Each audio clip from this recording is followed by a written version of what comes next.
कभी सोचा है कि प्रकृति एक जादूगर की तरह है? रोज हमारे चारों ओर ऐसे ऐसे करतब दिखाती है कि हम हैरान रह जाते हैं। आज हम इसी जादूगर के कुछ सबसे शानदार करतबों के पीछे का राज जानने वाले हैं।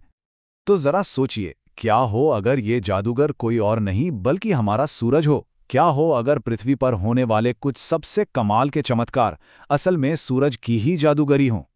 तो आज हम सूरज के दो सबसे अविश्वसनीय करतबों की पड़ताल करने वाले हैं। पहला, एक छोटा सा पौधा अपना खाना खुद कैसे बना लेता है, और दूसरा, आसमान में वो सतरंगी इंद्रधनुष कैसे बन जाता है। चलिए आपको मिलवाते हैं ग्रीनी से, एक छोटे से पौधे से। अब ये जो ग्रीनी है ना, इसके पास एक सीक्रेट रेसिपी है अपना खाना खुद बनाने की। एक ऐसी शक्ति जो बिल्कुल जादू जैसी लगती है। आइए देखते हैं ये अपना पहला करतब दिखाता कैसे है।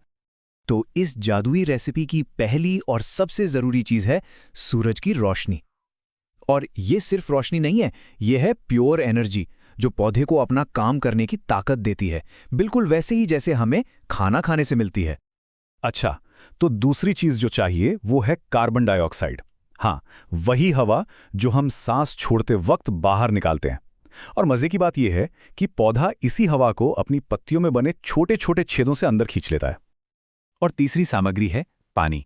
पौधे की जड़ें जैसे छोटे छोटे स्ट्रॉ हों, जमीन से पानी खींचती हैं और फिर पतली पतली नलियों से उसे ऊपर पत्तियों तक पहुंचा देती हैं।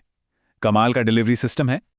लेकिन असली राज तो एक सीक्रेट इंग्रेडिएंट में छिपा है, और वो है क्लोरोफिल। ये पत्तियों के अंदर का वो हरा पदार्थ है जिसे सूरज की रोशनी से एक खास लगाव है। इसके बिना तो ये जादू हो ही नहीं सकता। और पत्तियां खुद क्या कहती हैं ये भी सुनिए। एक पत्ती बड़े गर्व से कहती है, मैं सिर्फ एक पत्ती नहीं हूं, मैं एक फूड फैक्ट्री हूं। और ये बिल्कुल सही है। सारा जादू असल में यही होता है। पत्तियां ही तो असली शेफ हैं। तो सारी इंग्रेडिएंट्स तो आ गईं। अब देखते हैं कि ये जादू होता कैसे है। वैसे इस जादू का एक साइंटिफिक नाम भी है।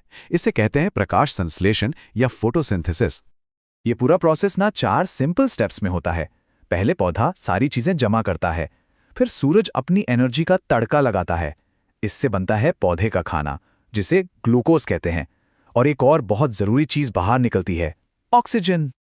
तो सीधी सी बात यह है कि फोटोसिंथेसिस वो प्रोसेस है जिससे हरे पौधे सूरज की रोशनी, पानी और कार्बन डाइऑक्साइड को मिलाकर अपना खाना खुद बनाते हैं। ये प्रकृति का सबसे बड़ा और सबसे जरूरी आविष्कार है। और वो जो ऑक्सीजन निकलती है ना, वो मानो कहती है, मैं इंसानों और जानवरों को सांस लेने में मदद करूंगी। ये सिर्फ कोई बाय प्रोडक्ट नहीं है, ये तो पृथ्वी पर जिंदगी की सांस है। चलो अब सूरज के दूसरे कमाल के करतब पर आते हैं। इस बार सूरज प्रकृति के एक और एलिमेंट के साथ टीम बनाकर आसमान में एक शानदार पेंटिंग करने वाला है। और इसका फॉर्मूला बड़ा ही सिंपल है, सूरज की रोशनी प्लस बारिश की बूंदें, और बन गया एक इंद्रधनुष। जब सूरज और बारिश एक साथ खेलते हैं तब ये जादू होता है। इंद्रधनुष खुद कहता है, मैं सूरज की रोशनी को 7 रंगों में तोड़ देता हूं। तो राज यही है, जब सूरज की सफेद रोशनी बारिश की नन्ही नन्ही बूंदों से होकर गुजरती है ना, तो वो अपने सारे अलग अलग रंगों में बिखर जाती है। और ये रंग कौन कौन से हैं? लाल, नारंगी, पीला, हरा, नीला और बैंगनी। ये सभी रंग मिलकर आसमान में एक ऐसा खूबसूरत आर्क बनाते हैं जो सच में किसी जादू जैसा ही लगता है। तो हमने ये 2 अलग अलग करतब देखे, एक तरफ खाना बनाना, दूसरी तरफ आसमान में रंग भरना। पर ये जादू इतना जरूरी क्यों है? चलिए सूरज के इन करतबों के पीछे का असली राज समझते हैं। यहां देखिए, दोनों प्रोसेस को साथ रखकर देखना कितना मजेदार है। फोटोसिंथेसिस को चाहिए सूरज की रोशनी, पानी और हवा, और नतीजा जिंदगी। और इंद्रधनुष को चाहिए सूरज की रोशनी और पानी, और नतीजा खूबसूरती और हैरानी।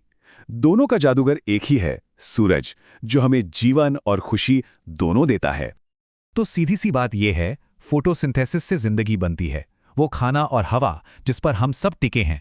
और इंद्रधनुष वो हमारे मन में खुशी और हैरानी भर देता है। दोनों ही अपनी अपनी जगह पर अनमोल हैं। और हमारा दोस्त ग्रीनी जाते जाते क्या कह रहा है? मैं अपना खाना खुद बनाता हूं और मैं पूरी दुनिया की मदद भी करता हूं। बात तो सही है। पौधे सिर्फ अपना पेट नहीं भरते, वो तो पूरी धरती को जिंदा रखते हैं। तो अगली बार जब कोई पौधा दिखे या बारिश के बाद आसमान में इंद्रधनुष, तो उस जादूगर को जरूर याद करना जो ये सब मुमकिन बनाता है। और हाँ, ये भी सोचना कि सूरज के और कौन-कौन से ऐसे रोजमर्रा के जादू हैं जो हमारे चारों ओर हो रहे हैं।